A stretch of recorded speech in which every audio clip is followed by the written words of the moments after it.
Punjabi radio 'ਚ ਵੈਸੇ ਸੁਣ ਰਹੇ ਸਾਰੇ ਹੀ ਸਰੋਤਿਆਂ ਨੂੰ ਬਲਵਿੰਦਰ ਕੌਰ ਵੱਲੋਂ ਪਿਆਰ ਭਰੀ ਸਤਿ ਸ਼੍ਰੀ ਅਕਾਲ। ਅਤੇ ਜੀ ਅੱਜ ਅਕਤੂਬਰ ਪਹਿਲੀ 2017 ਅਤੇ ਗੱਲਬਾਤ ਆਪਾਂ ਕਰਾਂਗੇ ਬਲਤੇਜ ਪੰਨੂ ਹੋਰਾਂ ਦੇ ਨਾਲ। ਖਬਰ 'ਤੇ ਨਜ਼ਰ ਪ੍ਰੋਗਰਾਮ ਦੇ ਵਿੱਚ ਸਾਡੇ ਨਾਲ ਜੁੜਦੇ ਨੇ ਅਤੇ ਕੋਈ ਵੀ ਨਵੀਂ ਤਾਜ਼ੀ ਪੰਜਾਬ ਦੀ ਆ ਆਪਾਂ ਉਹਨਾਂ ਦੇ ਨਾਲ ਸਾਂਝੀ ਕਰਦੇ ਹਾਂ ਜੀ। ਖਬਰਾਂ ਤੋਂ ਪਹਿਲਾਂ ਧੰਨਵਾਦ ਕਰਨਾ ਚਾਹੁੰਦੇ ਹਾਂ ਸਾਡੇ ਸਪੋਂਸਰਸ ਜਿਨ੍ਹਾਂ ਨੇ ਇਸ ਪ੍ਰੋਗਰਾਮ ਨੂੰ ਸਪੋਂਸਰ ਕੀਤਾ, ਆਪ ਸਭ ਤੱਕ ਪਹੁੰਚਾਇਆ ਜੀ। ਖਾਲਸਾ ਇੰਸ਼ੋਰੈਂਸ ਏਜੰਸੀ ਜਿਨ੍ਹਾਂ ਦਾ ਫ਼ੋਨ ਨੰਬਰ 4082722500, ਜਿਨ੍ਹਾਂ ਤੋਂ ਹਰ ਇੱਕ ਤਰ੍ਹਾਂ ਦੀ ਇੰਸ਼ੋਰੈਂਸ ਕਰਵਾ ਸਕਦੇ ਹੋ। ਗੁਰਦੀਪ ਸਿੰਘ ਵਰਦੀ ਕਲੋਵਸ, ਅਸ਼ਾਂਤਜੀਤ ਸਿੰਘ ਕਲੋਟੀ ਯੂਨੀਵਰਸਿਟੀ ਤੋਂ, ਸਤਨਾਮ ਸਿੰਘ ਸਲਮਾ, ਬਹਾਦਰ ਸਿੰਘ ਗਿੱਲ ਫੋਬਲਰ, ਗੁਰਵੀਰ ਸਿੰਘ ਬਰਾੜ ਫਰੈਜ਼ਨੋ ਤੋਂ, ਮਨਦੀਪ ਸਿੰਘ ਜੀ ਅਸਾਨੋਜੇ ਤੋਂ, ਹਰਵਿੰਦਰ ਸਿੰਘ ਸਮਰਾ ਜੁਬਾ ਸਿਟੀ, ਹਰਵੰਤ ਸਿੰਘ ਉਪਲ ਜੁਬਾ ਸਿਟੀ, ਸੁੱਚਾ ਸਿੰਘ ਜੀ ਫਰੈਜ਼ਨੋ ਤੋਂ। ਆਪ ਸਭ ਦੇ ਬਹੁਤ ਬਹੁਤ ਧੰਨਵਾਦੀ ਹਾਂ ਪ੍ਰੋਗਰਾਮ ਨੂੰ ਸਪੋਂਸਰ ਕੀਤਾ, ਸਾਡੇ ਸਰੋਤਿਆਂ ਤੱਕ ਪਹੁੰਚਾਇਆ। ਸਾਡੇ ਨਾਲ ਜੁੜ ਚੁੱਕੇ ਨੇ ਬਲਤੇਜ ਪੰਨੂ ਜੀ, ਸਤਿ ਸ਼੍ਰੀ ਅਕਾਲ, ਸਵਾਗਤ ਹੈ ਜੀ। ਸਤਿ ਸ਼੍ਰੀ ਅਕਾਲ ਜੀ, ਧੰਨਵਾਦ ਜੀ, ਬਹੁਤ ਮਿਹਰਬਾਨੀ। ਅਤੇ ਬਲਤੇਜ ਪੰਨੂ ਜੀ, ਇੱਕ ਬੜੀ ਖੁਸ਼ੀ ਦੀ ਗੱਲ ਆ ਅੱਜ ਜਿਹੜੀਆਂ ਕੈਨੇਡਾ ਦੀ ਜੇ ਗੱਲ ਕਰੀਏ, ਪਹਿਲਾਂ ਜਗਮੀਤ ਸਿੰਘ ਜੋ NDP ਲਈ ਉਹਨਾਂ ਦੇ ਪ੍ਰੈਜ਼ੀਡੈਂਟ ਦੀ ਚੋਣ ਹੋਣੀ ਸੀਗੀ, ਉਹ ਨੰਬਰ 1 ਤੇ ਹੀ ਆਏ ਆ, ਪ੍ਰੈਜ਼ੀਡੈਂਟ ਬਣ ਗਏ।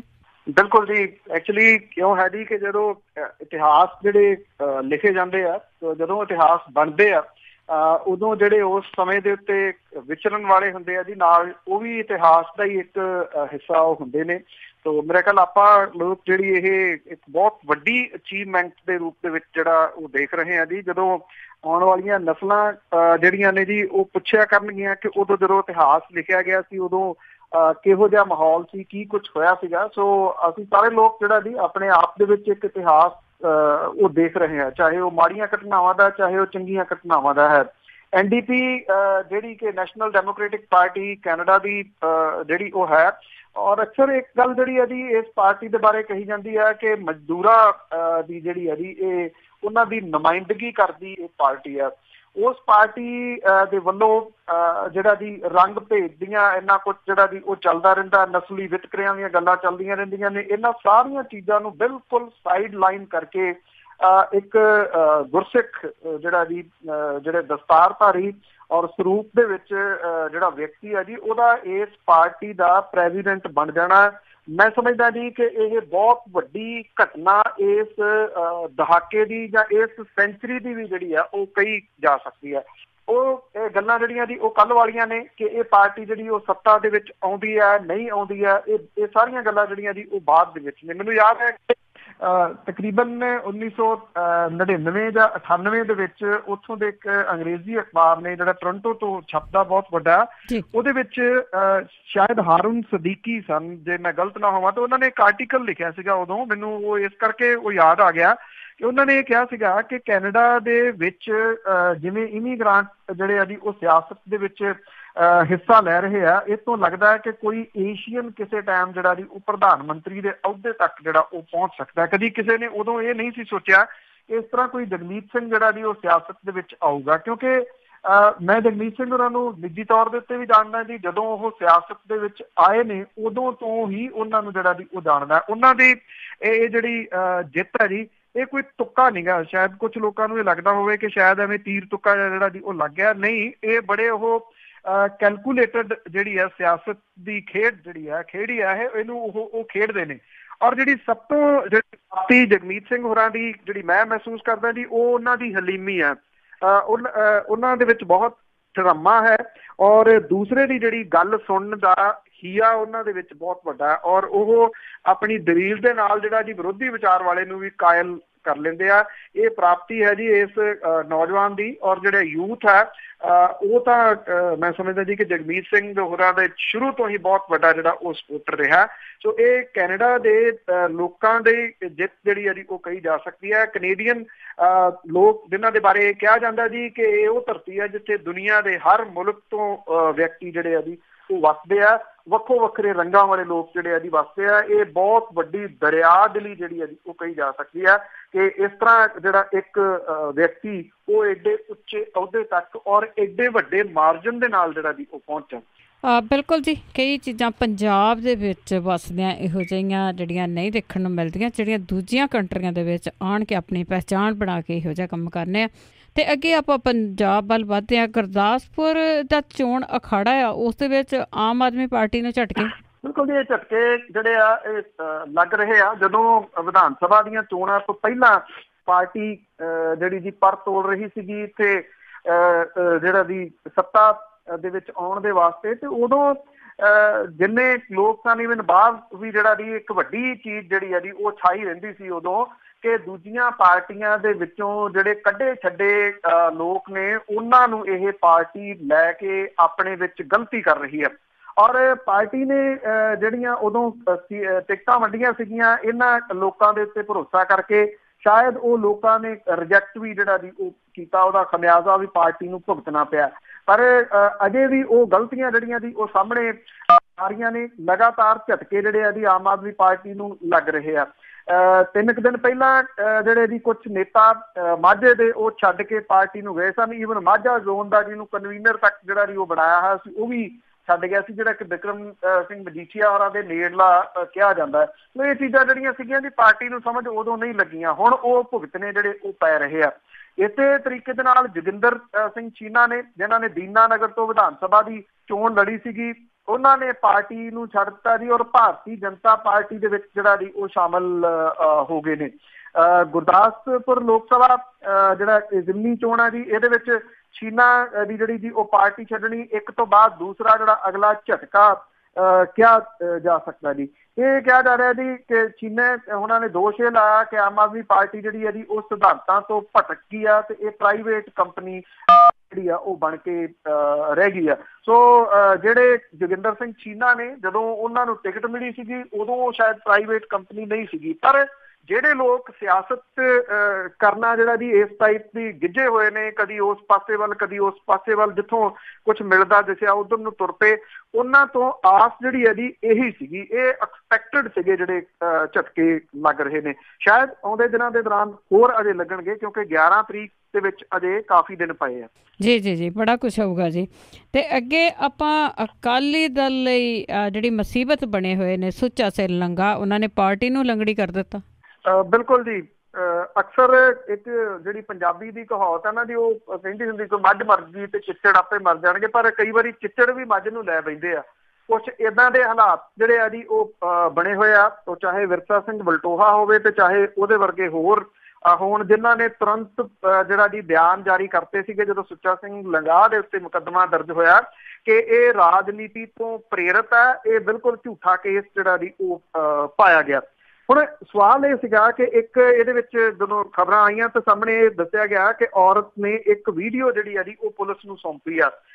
ਇਹ ਕਿਹਾ ਗਿਆ ਕਿ ਉਹ 20 ਮਿੰਟ ਦੀ ਵੀਡੀਓ ਆ, ਪਰ ਇੱਕ ਵੀਡੀਓ ਜਿਹੜੀ ਸੀ ਉਹ ਵਾਇਰਲ ਹੋ ਗਈ ਸੋਸ਼ਲ ਮੀਡੀਆ ਦੇ ਉੱਤੇ, ਬਹੁਤ ਤੇਜ਼ੀ ਦੇ ਨਾਲ ਜਿਹੜੀ ਹੈ ਜੀ ਇਹ ਵਾਇਰਲ ਹੋਈ। ਇਹਨੇ ਉਹਨਾਂ ਲੋਕਾਂ ਦੇ ਬਿਆਨ ਜਿਹੜੇ ਜੀ ਮੁੜ ਕੇ ਮੂੰਹ ਦੇ ਵਿੱਚ ਪਾ ਦਿੱਤੇ, ਕਿਉਂਕਿ ਇਹ ਵੀਡੀਓ ਜਿਹੜੀ ਹੈ ਜੀ ਉਹਨੇ, ਤੁਸੀਂ ਇਹ ਕਹਿ ਲਓ ਕਿ WhatsApp ਦਾ ਯੁੱਗ ਹੈ, ਤੇਜ਼ੀ ਦੇ ਨਾਲ ਲੋਕਾਂ ਦੇ ਕੋਲੇ ਜਿਹੜੀ ਸੀ ਉਹ ਚਲੇਗੀ। ਅਕਾਲੀ ਦਲ ਜਿਹੜਾ ਜੀ ਉਹ ਬਿਲਕੁਲ ਸੁੰਨ ਮਸੁੰਨ ਹੋ ਕੇ ਬੈਠ ਗਿਆ ਇਸ ਤੋਂ ਬਾਅਦ।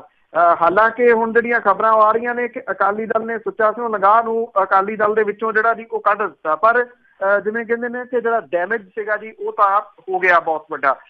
ਇਹ ਡੈਮੇਜ ਜਿਹੜਾ ਜੀ ਨਾ ਸਿਰਫ ਅਕਾਲੀ ਦਲ ਨੂੰ ਬਲਕਿ ਭਾਰਤੀ ਜਨਤਾ ਪਾਰਟੀ ਦੇ ਉਮੀਦਵਾਰ ਨੂੰ ਗੁਰਦਾਸਪੁਰ ਦੀ ਚੋਣ ਦੇ ਵਿੱਚ ਵੀ ਭੁਗਤਣਾ ਪੈਣਾ। ਕੋਈ ਸਿਆਸੀ ਵਿਅਕਤੀ ਹੁੰਦਾ ਗੱਲ ਜਿਹੜੀ ਜੀ ਉਹ ਮੰਨੀ ਜਾ ਸਕਦੀ ਸੀ, ਜਿਹੜਾ ਵਿਅਕਤੀ ਸ਼੍ਰੋਮਣੀ ਗੁਰਦੁਆਰਾ ਪ੍ਰਬੰਧਕ ਕਮੇਟੀ ਦਾ ਮੈਂਬਰ ਹੈ, ਸ਼੍ਰੋਮਣੀ ਗੁਰਦੁਆਰਾ ਪ੍ਰਬੰਧਕ ਕਮੇਟੀ ਦੇ ਵੱਲੋਂ ਚਲਾਈ ਜਾ ਰਹੀ ਧਰਮ ਪ੍ਰਚਾਰ ਕਮੇਟੀ ਦਾ ਮੈਂਬਰ ਹੈ, ਉਹਦੇ ਨਾਲ ਇਹ ਜਿਹੜਾ ਜੀ ਜੋ ਉਹਨੇ ਕਰਤੂਤ ਜਿਹੜੀ ਆ ਜੀ ਉਹ ਕੀਤੀ ਹੋਵੇ ਉਹ ਸਾਹਮਣੇ ਆਵੇ ਤੇ ਨਿਰਸੰਦੇਹ ਸਵਾਲੀਆ ਚਿੰਨ੍ਹ ਜਿਹੜੇ ਆ ਜੀ ਸ਼੍ਰੋਮਣੀ ਗੁਰਦੁਆਰਾ ਪ੍ਰਬੰਧਕ ਕਮੇਟੀ ਦੇ ਉੱਤੇ ਬਹੁਤ ਵੱਡੇ ਲੱਗ ਰਹੇ ਆ। ਜਿਹੜੇ ਲੋਕ ਪਤਿਤ ਕਹੇ ਜਾਂਦੇ ਨੇ ਕਿ ਜਿਹੜੇ ਸਹਿਜਧਾਰੀ ਸਿੱਖ ਨੇ ਉਹ ਵੋਟਾਂ ਨਹੀਂ ਪਾ ਸਕਦੇ। ਸਵਾਲ ਇਹ ਉੱਠਣਾ ਸ਼ੁਰੂ ਹੋ ਗਿਆ ਜੀ ਕਿ ਫਿਰ SGPC ਦੇ ਇਹੋ ਜਿਹੇ ਜਿਹੜੇ ਮੈਂਬਰ ਬਣਾਏ ਹੋਏ ਸੀਗੇ, ਕੀ ਜਿਹੜੇ ਸਹਿਜਧਾਰੀ ਨੇ ਉਹ ਇਹਨਾਂ ਨਾਲੋਂ ਵੀ ਮਾੜੇ ਨੇ? ਉਹ ਇਹਨਾਂ ਵਰਗੇ ਜਿਹੜੇ ਜੀ ਕਰੈਕਟਰਲੈਸ ਤਾਂ ਨਹੀਂ ਜਿਹੜੇ ਉਹ ਹੈਗੇ। ਸੋ ਇਸ ਵੇਲੇ ਅਕਾਲੀ ਦਲ ਦੇ ਉੱਤੇ ਬਹੁਤ ਵੱਡੇ ਸਵਾਲੀਆ ਚਿੰਨ੍ਹ ਜਿਹੜੇ ਆ ਜੀ ਉਹ ਖੜੇ ਹੋ ਗਏ ਆ। ਦੇਖਣਾ ਹੁਣ ਇਹੀ ਹੋਊਗਾ ਕਿ ਇਹ ਡੈਮੇਜ ਜਿਹੜਾ ਜੀ ਇਹਨੂੰ ਕੰਟਰੋਲ ਅਕਾਲੀ ਦਲ ਕਿਵੇਂ ਕਰੂਗਾ, ਕੀ ਉਹ ਕਰ ਵੀ ਸਕੂਗਾ ਜਾਂ ਨਹੀਂ। ਇਹ ਕਿਹਾ ਜਾ ਰਿਹਾ ਜੀ ਕਿ ਪਹਿਲੋਂ ਪਹਿਲ ਜਿਹੜੀ ਜਦੋਂ ਇਹ ਖਬਰਾਂ ਸਾਹਮਣੇ ਆਉਣੀਆਂ ਸ਼ੁਰੂ ਹੋਈਆਂ ਨੇ ਤਾਂ ਜਿਹੜੇ ਅਕਾਲੀ ਦਲ ਦੇ ਪ੍ਰਧਾਨ ਨੇ ਸੁਖਬੀਰ ਸਿੰਘ ਬਾਦਲ ਹੋਰਾਂ ਨੇ ਇੱਕ ਕਮੇਟੀ ਬਣਾ ਕੇ ਇਹਨੂੰ ਗੱਲ ਨੂੰ ਗੋਲ ਮੋੜ ਕਰਨ ਦਾ ਯਤਨ ਕੀਤਾ ਸੀਗਾ। ਪਰ ਵੱਡੇ ਬਾਦਲ ਹੋਰਾਂ ਨੇ ਕਹਿੰਦੇ ਜੀ ਇਹ ਕਿਹਾ ਕਿ ਨਹੀਂ, ਉਹਦੇ ਤੋਂ ਤੁਰੰਤ ਅਸਤੀਫਾ ਲੈ ਕੇ ਉਹਨੂੰ ਪਾਸੇ ਕਰ ਦਿਓ, ਨਹੀਂ ਤਾਂ ਡੈਮੇਜ ਜਿਹੜਾ ਦੀ ਹੋ ਜਾਊਗਾ। ਪਰ ਉਦੋਂ ਤੱਕ ਡੈਮੇਜ ਸਹੀ ਮਾਇਨਿਆਂ ਦੇ ਵਿੱਚ ਜਿਹੜਾ ਦੀ ਉਹ ਹੋ ਚੁੱਕਿਆ ਹੋਇਆ ਸੀਗਾ।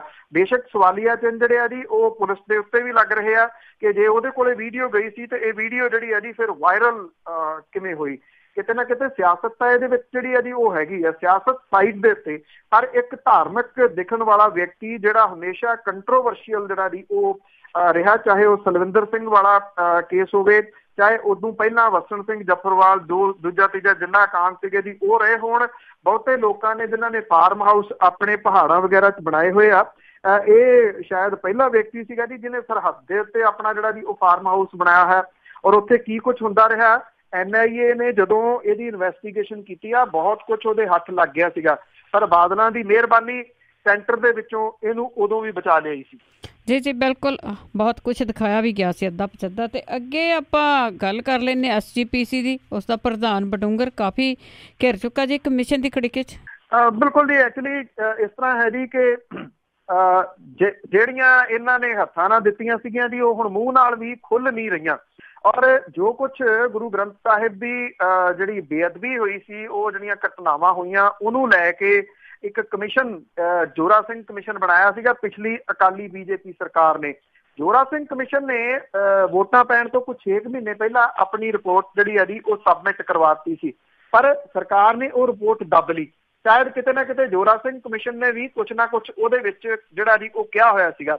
ਨਵੀਂ ਸਰਕਾਰ ਬਣੀ, ਉਹਨੇ ਨਵਾਂ ਕਮਿਸ਼ਨ ਜਿਹੜਾ ਸੀ ਉਹ ਗਠਿਤ ਕਰ ਦਿੱਤਾ। ਆਪਾਂ ਪਹਿਲਾਂ ਵੀ ਗੱਲ ਕੀਤੀ ਸੀ ਕਿ ਪਹਿਲੀ ਵਾਰੀ ਆ ਕਿ ਇਸ ਕਮਿਸ਼ਨ ਦੇ ਸਾਹਮਣੇ ਬਹੁਤ ਵੱਡੀ ਗਿਣਤੀ ਦੇ ਵਿੱਚ ਲੋਕਾਂ ਨੇ ਜਿਹੜਾ ਜੀ ਖੁੱਲ੍ਹ ਕੇ ਭੜਾਸ ਆਪਣੀ ਕੱਢੀ ਆ ਔਰ ਸਾਰੀਆਂ ਗੱਲਾਂ ਜਿਹੜੀਆਂ ਦੀ ਦੱਸੀਆਂ ਕਿ ਗੁਰੂ ਗ੍ਰੰਥ ਸਾਹਿਬ ਦੀ ਬੇਅਦਬੀ ਦੀਆਂ ਘਟਨਾਵਾਂ ਕਿਵੇਂ ਹੋਈਆਂ, ਕਿਵੇਂ ਬਾਈਬਲ ਕਲਾਂ ਦੇ ਵਿੱਚ ਗੋਲੀ ਜਿਹੜੀ ਸੀ ਉਹ ਚੱਲੀ।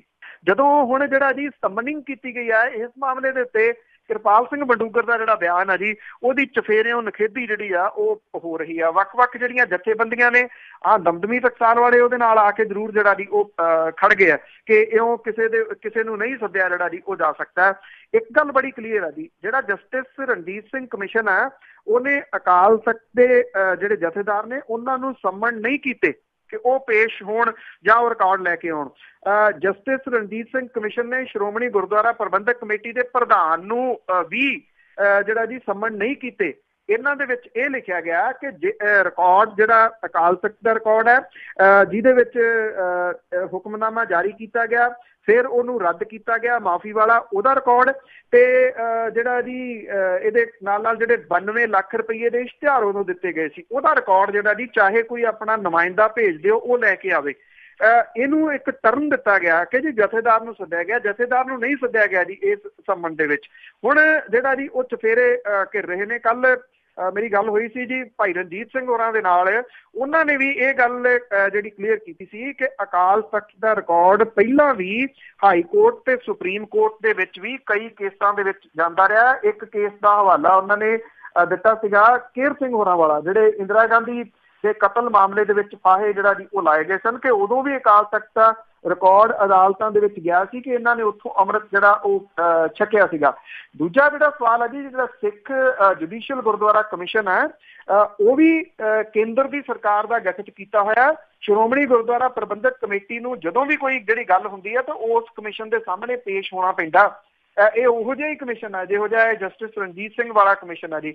ਪਰ ਇਹਦੇ ਸਾਹਮਣੇ ਪੇਸ਼ ਹੋਣ ਤੋਂ ਭੱਜਣ ਤੋਂ ਬਾਅਦ ਤੁਸੀਂ ਇਹ ਕਹਿ ਦਓ ਕਿ ਬਿੱਲੀ ਥੈਲੇ ਤੋਂ ਜਿਹੜੀ ਬਾਹਰ ਆ ਗਈ ਆ, ਬਲਕਿ ਜੇ ਬਿਹਾਰੀ ਦੀ ਜਗ੍ਹਾ ਦੇ ਉੱਤੇ ਕੰਨਾ ਜ਼ਿਆਦਾ ਬੈਟਰ ਹੈ ਜੀ। ਬਿੱਲਾ ਜਿਹੜਾ ਉਹ ਥੈਲੇ ਤੋਂ ਬਾਹਰ ਆ ਜਾਣਾ ਸੀਗਾ ਔਰ ਉਹਨੂੰ ਰੋਕਣ ਦੇ ਵਾਸਤੇ ਹੀ ਜਿਹੜਾ ਜੀ ਇਹ ਕੀਤਾ ਗਿਆ ਕਿ ਕਿਤੇ ਅਸਲੀਅਤ ਸਾਹਮਣੇ ਨਾ ਆ ਜੇ ਕਿ ਗੁਰੂ ਗ੍ਰੰਥ ਸਾਹਿਬ ਦੀਆਂ ਘਟਨਾਵਾਂ ਦੇ ਵਾਸਤੇ ਕੌਣ ਲੋਕ ਜ਼ਿੰਮੇਵਾਰ ਸਨ ਤੇ ਗੋਲੀ ਚਲਾਉਣ ਦਾ ਹੁਕਮ ਦੇਣ ਵਾਲੇ ਕੌਣ ਸਨ, ਜਿਨ੍ਹਾਂ ਨੇ ਜਾਪ ਕਰ ਰਹੀ ਸੰਗਤ ਦੇ ਉੱਤੇ ਬਿਨਾਂ ਕਿਸੇ ਵਾਰਨਿੰਗ ਦਿੱਤੇ ਤੋਂ ਸਿੱਧੀਆਂ ਗੋਲੀਆਂ ਚਲਾਤੀਆਂ ਸੀ, ਜਿਹਦੇ ਵਿੱਚ 2 ਲੋਕ ਮਾਰੇ ਗਏ ਸਨ।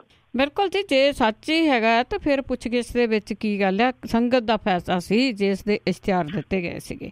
ਤੇ ਅੱਗੇ ਆਪਾਂ ਪਰਾਲੀ ਦੇ ਮਾਮਲੇ ਦੇ ਵਿੱਚ ਗੱਲ ਕਰੀਏ, ਸਰਕਾਰ ਤੇ ਕਿਸਾਨਾਂ ਦਾ ਟਕਰਾਅ। ਬਿਲਕੁਲ ਜੀ, ਇਹ ਮਾਮਲਾ ਐਕਚੁਅਲੀ ਭਖਿਆ ਹੋਇਆ ਔਰ ਮੇਰਾ ਖਿਆਲ ਹੋਰ ਭਖੂਗਾ ਜੀ, ਕਿਉਂਕਿ ਝੋਨੇ ਦੀ ਕਟਾਈ ਜਿਹੜੀ ਹੈ ਜੀ ਉਹ ਹੋਣੀ ਸ਼ੁਰੂ ਹੋ ਗਈ ਆ। ਝੋਨਾ ਮੰਡੀਆਂ ਦੇ ਵਿੱਚ ਆਉਣ ਲੱਗਿਆ। ਜਿਹੜੀ ਸਰਕਾਰ ਆ ਜੀ ਉਹ ਪੰਚਾਇਤਾਂ ਨੂੰ ਫੰਡਾਂ ਦਾ ਚੋਗਾ ਪਾ ਰਹੀ ਆ। ਉਹ ਕਹਿੰਦੀ ਕਿ ਜਿਹੜਾ ਪਿੰਡ ਦੇ ਵਿੱਚ ਪਰਾਲੀ ਨਹੀਂ ਸਾੜੀ ਜਾਊਗੀ ਉਹਨੂੰ ਵਿਸ਼ੇਸ਼ ਗ੍ਰਾਂਟ ਜਿਹੜੀ ਆ ਉਹ ਦਿੱਤੀ ਜਾਊਗੀ। ਕਿਸਾਨੀ ਧਿਰਾਂ ਨੇ ਸਰਕਾਰੀ ਸਖਤੀ ਦੇ ਖਿਲਾਫ ਪਿੰਡਾਂ ਦੇ ਵਿੱਚ ਜਥੇ ਬਣਾ ਲਏ ਆ, ਜਿਹੜੇ ਕਿ ਪਿੰਡਾਂ ਦੇ ਵਿੱਚ ਅਫਸਰਾਂ ਦਾ ਘਿਰਾਓ ਕਰਨਗੇ। ਪੇਂਡੂ ਵਿਕਾਸ ਪੰਚਾਇਤ ਵਿਭਾਗ ਦਾ ਜਿਹੜਾ ਡਾਇਰੈਕਟਰ ਆ ਜੀ ਉਹ ਕਹਿੰਦਾ ਕਿ ਕੇਂਦਰ ਸਰਕਾਰ ਵੱਲੋਂ ਪੰਚਾਇਤਾਂ ਨੂੰ ਜਿਹੜੇ ਵਿਸ਼ੇਸ਼ ਇਨਾਮ ਕਾਰਗੁਜ਼ਾਰੀ ਦੇ ਆਧਾਰ ਤੇ ਦਿੱਤੇ ਜਾਣੇ ਨੇ ਉਹ ਹੁਣ ਉਹਨਾਂ ਪੰਚਾਇਤਾਂ ਨੂੰ ਵੀ ਮਿਲੂਗਾ ਜਿਹੜੇ ਕਿਸਾਨਾਂ ਨੂੰ ਪਰਾਲੀ ਸਾੜਨ ਤੋਂ ਰੋਕ ਸਕਣਗੇ। ਔਰ ਦੂਜੇ ਪਾਸੇ ਜਿਹੜੇ ਪੰਚਾਇਤਾਂ ਨੇ ਜੀ ਉਹ ਇਹ ਕਹਿੰਦੀਆਂ ਨੇ ਕਿ ਕਿਹੜੇ ਕਾਨੂੰਨ ਦੇ ਮੁਤਾਬਕ ਪੰਚਾਇਤਾਂ ਨੂੰ ਸਹੁੰ ਚੁਕਾਈ ਜਾਊਗੀ। ਜੇ ਚੁਣੇ ਹੋਏ ਨੁਮਾਇੰਦੇ ਨੂੰ ਅਧਿਕਾਰੀਆਂ ਨੇ ਹੁਕਮ ਦੇਣੇ ਆ ਤਾਂ ਪਹਿਲਾਂ ਵਿਧਾਨ ਸਭਾ ਦਾ ਸੈਸ਼ਨ ਬੁਲਾ ਕੇ ਵਿਧਾਇਕਾਂ ਨੂੰ ਸਹੁੰ ਜਿਹੜੀ ਆ ਜੀ ਉਹ ਚੁਕਾਉਣੀ ਚਾਹੀਦੀ ਆ। ਇਹ ਕਿਹਾ ਜਾ ਰਿਹਾ ਜੀ ਕਿ ਸਰਕਾਰ ਨੇ ਇਹਦੇ ਵਿੱਚ ਬਜਾਏ ਇਹਦੇ ਕਿ ਮੰਤਰੀ ਜਾਂ MLA ਜਿਹੜੇ ਸੀਗੇ ਜੀ ਉਹਨਾਂ ਨੂੰ ਇਹ ਜ਼ਿੰਮੇਵਾਰੀ ਦਿੱਤੀ ਜਾਂਦੀ। ਇਹ ਪੰਚਾਂ ਸਰਪੰਚਾਂ ਤੇ ਜ਼ਿੰਮੇਵਾਰੀ ਜਿਹੜੀ ਆ ਜੀ ਉਹ ਸੁੱਟ ਕੇ ਇੱਕ ਕਿਸਮ ਦੇ ਨਾਲ ਇਹ ਜਿਹੜੇ ਵੱਡੇ ਸਿਆਸਤਦਾਨ ਨੇ ਉਹਨਾਂ ਨੂੰ ਬਚਾ ਲਿਆ ਕਿ ਉਹਨਾਂ ਦੇ ਉੱਤੇ ਕੋਈ ਨਾ ਆਵੇ। ਜੇ ਬਚਾਅ ਕਰ ਲਿਆ ਤੇ ਜਿਹੜੀ ਜੀ ਬੱਲੇ ਬੱਲੇ ਸਰਕਾਰ ਦੀ ਹੋਊਗੀ, ਬਚਾਅ ਨਾ ਕਰ ਸਕੇ ਤੇ ਤੋਏ ਤੋਏ ਜਿਹੜੀ ਆ ਜੀ ਉਹ ਪੰਚਾਇਤਾਂ ਦੀ ਹੋਊਗੀ। ਦੋਵੇਂ ਧਿਰਾਂ ਜਿਹੜੀਆਂ ਜੀ ਉਹ ਆਮੋ ਸਾਹਮਣੇ ਡਟ ਗਈਆਂ ਨੇ ਇਸ ਜਿਹੜਾ ਜੀ ਉਹ ਮਸਲੇ ਦੇ ਉੱਤੇ। ਇਹ ਠੀਕ ਹੈ ਕਿ ਕੁਝ ਥਾਵਾਂ ਦੇ ਉੱਤੇ ਜਿਹੜੇ ਕਿਸਾਨ ਆ ਜੀ ਉਹਨਾਂ ਨੇ ਇਹਦਾ ਤੋੜ ਲੱਭਣਾ ਸ਼ੁਰੂ ਕਰ ਦਿੱਤਾ। ਖਾਸ ਤੌਰ ਦੇ ਉੱਤੇ ਹੈਪੀ ਸੀਡਰ ਜਿਹੜੀ ਮਸ਼ੀਨ ਹੈ ਉਹਦੇ ਰਾਹੀਂ ਪਰਾਲੀ ਜਿਹੜੀ ਸਾੜੇ ਤੋਂ ਬਿਨਾਂ ਵੀ ਕਣਕ ਜਿਹੜੀ ਆ ਜੀ ਉਹ ਕੁਝ ਕਿਸਾਨ ਉਹੀ ਵੱਤਰ ਜਿਹੜਾ ਜੀ ਝੋਨੇ ਵਾਲਾ ਉਹਨੂੰ ਦੱਬ ਕੇ ਬੀਜਣ ਦੀ ਕੋਸ਼ਿਸ਼ ਜਿਹੜੀ ਉਹ ਕਰ ਰਹੇ ਆ। ਔਰ ਇਹ ਤਜਰਬਾ ਸਫਲਤਾ ਦੇ ਨਾਲ ਪਿਛਲੇ ਸਾਲਾਂ ਦੇ ਦੌਰਾਨ ਸਹੀ ਵੀ ਰਿਹਾ। ਪਰ ਉਹਦੇ ਵਾਸਤੇ ਇਹ ਆ ਜੀ ਕਿ ਪਹਿਲਾਂ ਹੀ ਕਰਜ਼ੇ ਦੇ ਹੇਠ ਆਇਆ ਜਿਹੜਾ ਕਿਸਾਨ ਆ ਉਹ ਮਹਿੰਗੀ ਮਸ਼ੀਨਰੀ ਕਿੱਥੋਂ ਲਊਗਾ। ਜੇ NGT ਵਰਗੇ ਜਿਹੜੇ ਕਮਿਸ਼ਨ ਨੇ ਜੀ ਟ੍ਰਿਬਿਊਨਲ ਨੇ ਜਿਹੜੇ ਜੇ ਉਹ ਕੁਛ ਜੁਗਾੜ ਕਰਦੇ ਇਸ ਚੀਜ਼ ਦਾ ਕਿ ਕਿਸਾਨਾਂ ਨੂੰ ਮਸ਼ੀਨਰੀ ਜਿਹੜੀ ਆ ਜੀ ਉਹ ਕਿਰਾਏ ਦੇ ਉੱਤੇ ਦਿੱਤੀ ਜਾਣ ਦਾ ਜੁਗਾੜ ਜਿਹੜਾ ਕਰ ਲੈਂਦੇ ਤੇ ਸ਼ਾਇਦ ਬਹੁਤ ਸਾਰੇ ਜਿਹੜੇ ਕਿਸਾਨ ਨੇ ਉਹ ਇਸ ਪਾਸੇ ਵੱਲ ਨੂੰ ਤੋਰੇ ਜਾ ਸਕਦੇ ਸੀਗੇ। ਪਰ ਆ ਜਿਹੜਾ ਐਕਚੁਅਲੀ ਬਣਾ ਲਿਆ ਗਿਆ ਨਾ ਜੀ ਦੋਏ ਧਿਰਾਂ ਜਿਹੜੀਆਂ ਜੀ ਦੁਸ਼ਮਣਾਂ ਵਾਂਗੂ ਇੱਕ ਦੂਜੇ ਦੇ ਮੂਹਰੇ ਅੜ ਕੇ ਖੜੀਆਂ ਹੋ ਗਈਆਂ ਨੇ। ਮੇਰੀ ਚਾਚੇ ਇਹਦੇ ਨਾਲ ਨੁਕਸਾਨ ਹੋਊਗਾ ਜੀ, ਪੰਜਾਬ ਦੇ ਕਿਸਾਨਾਂ ਦਾ ਨੁਕਸਾਨ ਹੋਊਗਾ। ਸਰਕਾਰ ਤੇ ਕਿਸਾਨਾਂ ਦਾ ਬੇਲੋੜਾ ਟਕਰਾਓ ਜਿਹੜਾ ਜੀ ਉਹ ਡੇ ਬਾਈ ਡੇ ਵਧੂਗਾ। ਬਿਲਕੁਲ ਜੀ, ਇਸ ਦਾ ਹੱਲ ਤੇ ਕਿਸੇ ਕੋਲ ਵੀ ਨਹੀਂ, ਦੋਹਾਂ ਪਾਸਿਆਂ ਦੇ ਕੋਲ। ਤੇ ਅੱਗੇ ਆਪਾਂ ਸਾਂਝੀ ਰਸੋਈ ਦੀ ਪਹਿਲਾਂ ਵੀ ਗੱਲ ਕੀਤੀ ਸੀ, ਉਸ ਦੇ ਫੰਡ ਘਟੇ ਤਾਂ ਉਹ ਬੰਦ ਹੋਣ ਦੇ ਕਿਨਾਰੇ। ਜੀ ਇਹ ਮੌਜੂਦਾ ਸਰਕਾਰ ਦੇ ਵੱਲੋਂ ਜਿਹੜਾ ਜੀ ਸ਼ੁਰੂ ਕੀਤਾ ਗਿਆ ਸੀਗਾ ਸਸਤੀ ਰੋਟੀ ਜਿਹੜੀ ਜੀ ਉਹ ਆਮ ਲੋਕਾਂ ਨੂੰ ਖਵਾਉਣੀ। ਥਾਂ ਥਾਂ ਦੇ ਉੱਤੇ ਸਾਂਝੀ ਰਸੋਈ ਦੇ ਉਦਘਾਟਨ ਜਿਹੜੇ ਆ ਜੀ ਉਹ ਕੀਤੇ ਗਏ ਸੀਗੇ। ਔਰ ਹੁਣ ਕਿਉਂਕਿ ਸਰਕਾਰ ਦੇ ਕੋਲੇ ਫੰਡ ਤਾਂ ਕੋਈ ਹੈ ਨਹੀਂ ਗੇ ਜਿਹਦੇ ਕਰਕੇ ਜਿਹੜਾ ਇਸ ਸਕੀਮ ਲਈ ਹੁਣ ਕੋਈ ਫੰਡ ਜਿਹੜਾ ਜੀ ਉਹ ਨਹੀਂ ਦਿੱਤਾ ਜਾ ਰਿਹਾ। ਰੈੱਡ ਕਰਾਸ ਦਫ਼ਤਰ ਤੇ ਦਾਨੀ ਸੱਜਣ ਜਿਹੜੇ ਆ ਜੀ ਉਹ ਹੁਣ ਇਸ ਸਕੀਮ ਦਾ ਬੋਝ ਜਿਹੜਾ ਉਹ ਚੱਲ ਰਹੇ ਆ। ਡਿਪਟੀ ਕਮਿਸ਼ਨਰਾਂ ਦੇ ਵੱਲੋਂ ਸਰਕਾਰ ਨੂੰ ਫੰਡਾਂ ਦੇ ਵਾਸਤੇ ਲਗਾਤਾਰ ਚਿੱਠੀਆਂ ਜਿਹੜੀਆਂ ਜੀ ਉਹ ਲਿਖੀਆਂ ਜਾ ਰਹੀਆਂ ਨੇ। ਪਰ ਰਾਈਟ ਟੂ ਇਨਫੋਰਮੇਸ਼ਨ ਐਕਟ ਜਿਹੜੀ ਜਾਣਕਾਰੀ ਆ ਜੀ ਉਹ ਇਹ ਕਹਿੰਦੀ ਆ ਕਿ ਜਿਵੇਂ ਮਾਨਸਾ ਸਾਂਝੀ ਰਸੋਈ ਚੱਲਦੀ ਆ ਇਹਦਾ ਗਨ ਹਾਊਸ ਜਿਹੜੇ ਆ ਜੀ ਉਹਨਾਂ ਨੂੰ ਖਰਚਾ ਚੁੱਕਣਾ ਪੈ ਰਿਹਾ ਕਿ ਉਹ ਜਿਹੜਾ ਜੀ ਉਹਨਾਂ ਦੇ ਉੱਤੇ ਲਾਇਆ ਗਿਆ ਕਿ ਤੁਸੀਂ ਇਹਦਾ ਜਿਹੜਾ ਬੋਝ ਚੁੱਕੋਗੇ। ਜਿੰਨੇ ਕੁ ਉੱਥੇ ਗਨ ਹਾਊਸ ਨੇ ਜੀ ਉਹ ਰਲ ਕੇ ਪੈਸੇ ਇਕੱਠੇ ਕਰਦੇ ਆ ਤੇ ਉਹਦੇ ਵੱਲੋਂ ਇਹ ਸਾਂਝੀ ਰਸੋਈ ਜਿਹੜੀ ਆ ਉਹ ਚਲਾਈ ਜਾਂਦੀ ਆ। ਮਾਨਸਾ ਤੇ ਬੁਢਲਾਡਾ ਦੇ ਜਿਹੜੇ ਦਾਨੀ ਨੇ ਉਹਨਾਂ ਨੇ 47,000 ਦਾ ਦਾਨ ਜਿਹੜਾ ਜੀ ਉਹ ਦਿੱਤਾ। 23 ਦਾਨੀਆਂ ਤੋਂ 2 ਲੱਖ ਰੁਪਏ ਇਕੱਠੇ ਜਿਹੜੇ ਆ ਉਹ ਕੀਤੇ ਗਏ ਆ।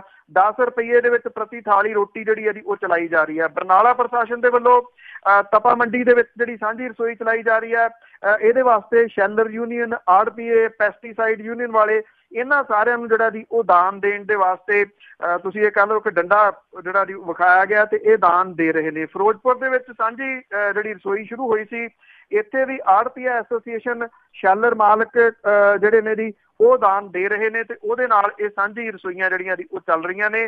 ਰੈੱਡ ਕਰਾਸ ਬਠਿੰਡਾ ਦੇ ਵਿੱਚ ਜਿਹੜੀਆਂ ਜੀ ਉਹ ਦੇਣਦਾਰੀਆਂ ਬਹੁਤ ਸਾਰੀਆਂ ਜਿਹੜੀਆਂ ਸਾਂਝੀ ਰਸੋਈ ਦੀਆਂ ਚੜ੍ਹ ਗਈਆਂ ਨੇ। ਉਹ ਇਹ ਕਹਿ ਰਹੇ ਆ ਕਿ ਅਸੀਂ ਗਾਂ ਜਿਨ੍ਹਾਂ ਤੋਂ ਸੌਦਾ ਲੈਂਦੇ ਆ ਰੋਟੀ ਬਣਾਉਣ ਦਾ ਉਹ ਹੁਣ ਸਾਨੂੰ ਕਹਿ ਰਹੇ ਆ ਦਿਓ ਤੇ ਉਹਨਾਂ ਦੀ ਜਿਹੜੀ ਟੇਕ ਹੈ ਉਹ ਸਰਕਾਰ ਵੱਲ ਨੂੰ ਹੈ। ਸਰਕਾਰ ਜਿਹੜੀ ਆ ਜੀ ਉਹ ਹੱਥ ਘੁੱਟ ਕੇ ਬੈਠ ਗਈ ਆ ਕਿ ਫੰਡ ਉਹਦੇ ਕੋਲੇ ਹੈ ਨਹੀਂ ਗੇ। ਸੋ ਇਹ ਸਾਂਝੀ ਰਸੋਈ ਕਿੰਨੀ ਕੁ ਦੇਰ ਜਿਹੜੀ ਜੀ ਏਦਾਂ ਚੱਲੂਗੀ ਇਹ ਸਵਾਲ ਲੱਗ ਗਿਆ ਜੀ ਪਿਛਲੇ ਤਕਰੀਬਨ ਸਿਰਫ 3 ਮਹੀਨਿਆਂ ਦੇ ਵਿੱਚ। ਜੀ ਬਿਲਕੁਲ ਇਸ ਤਰ੍ਹਾਂ ਚੀਜ਼ਾਂ ਚੱਲਦੀਆਂ ਨੇ। ਤੇ ਅੱਗੇ ਆਪਾਂ ਇੱਕ ਹੋਰ ਗੱਲ ਕਰਦੇ ਹਾਂ ਖੱਦਰ ਪੜਾਰ ਦੀ। ਖੱਦਰ ਪੜਾਰ ਹੁੰਦੇ ਸੀ ਪਿੰਡਾਂ ਦੇ ਵਿੱਚ ਤਾਂ ਬੀਬੀਆਂ ਬੜੀਆਂ ਬਿਜ਼ੀ ਰਹਿੰਦੀਆਂ ਹੁੰਦੀਆਂ ਸੀ ਪਰ ਹੁਣ ਨੁੱਕਰੇ ਲੱਗਣ ਲੱਗੇ। ਸਰਕਾਰ ਨੇ ਇਸ ਦੀ ਕੋਈ ਕੇਅਰ ਹੀ ਨਹੀਂ ਕੀਤੀ ਵਾਲੀ।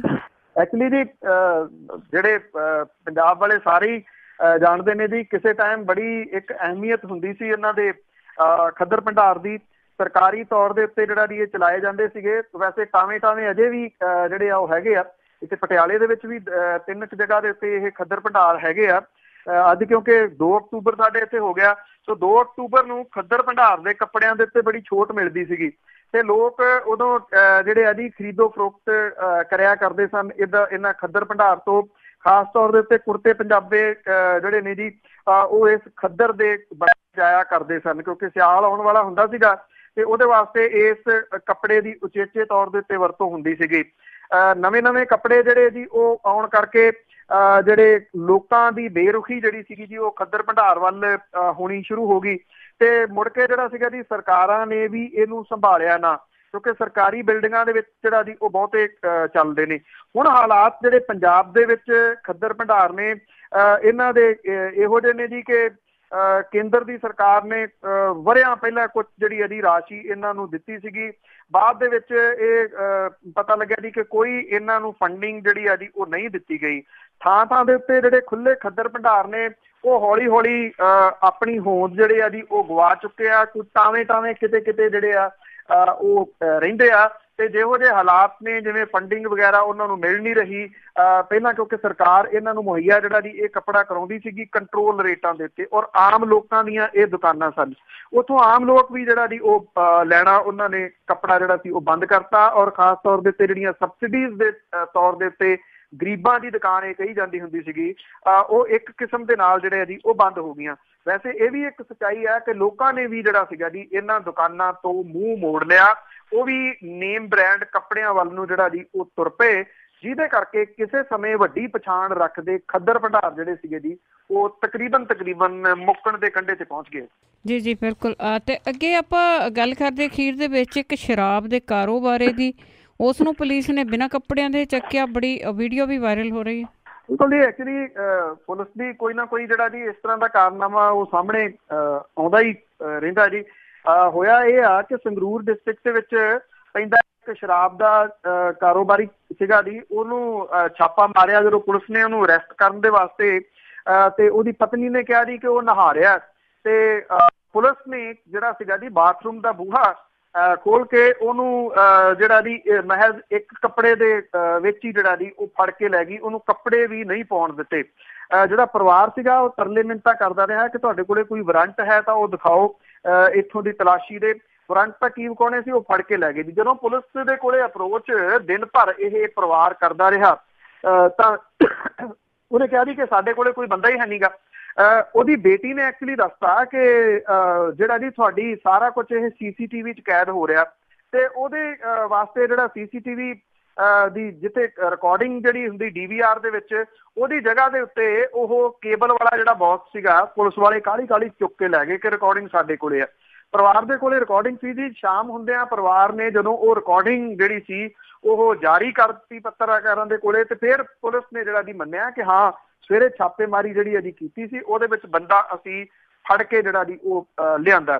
ਇਹ ਐਕਚੁਅਲੀ ਮਾਮਲਾ ਜਿਹੜਾ ਜੀ ਹੈਗਾ, ਜਿਹੜੇ ਲੋਕ ਦੂਜੇ ਸੂਬਿਆਂ ਤੋਂ ਲਿਆ ਕੇ ਸ਼ਰਾਬ ਵੇਚਦੇ ਆ, ਜਿਹੜੇ ਸ਼ਰਾਬ ਦੇ ਇੱਥੇ ਕਾਰੋਬਾਰੀ ਨੇ, ਕਿਉਂਕਿ ਪੁਲਿਸ ਦੇ ਉੱਤੇ ਉਹਨਾਂ ਦਾ ਜਿਹੜਾ ਜੀ ਚੱਲਦਾ ਜ਼ੋਰ, ਔਰ ਉਹ ਇਸੇ ਤਰੀਕੇ ਦੇ ਨਾਲ ਕਾਰਵਾਈਆਂ ਜਿਹੜੀਆਂ ਜੀ ਬਿਨਾਂ ਕਾਗਜ਼ਾਂ ਪੱਤਰਾਂ ਤੋਂ ਅਕਸਰ ਬਹੁਤ ਸਾਰੇ ਲੋਕਾਂ ਦੇ ਉੱਤੇ ਕਰਵਾ ਦਿੰਦੇ ਆ। ਤਾਂ ਸੰਗਰੂਰ ਦੀ ਪੁਲਿਸ ਜਿਹੜੀ ਆ ਜੀ ਹੁਣ ਉਹਨੂੰ ਜਵਾਬ ਦੇਣਾ ਔਖਾ ਹੋਇਆ ਪਿਆ ਜੀ। ਬਹੁਤ ਧੰਨਵਾਦ ਬਲਤੇਜ ਪੰਨੂ ਜੀ।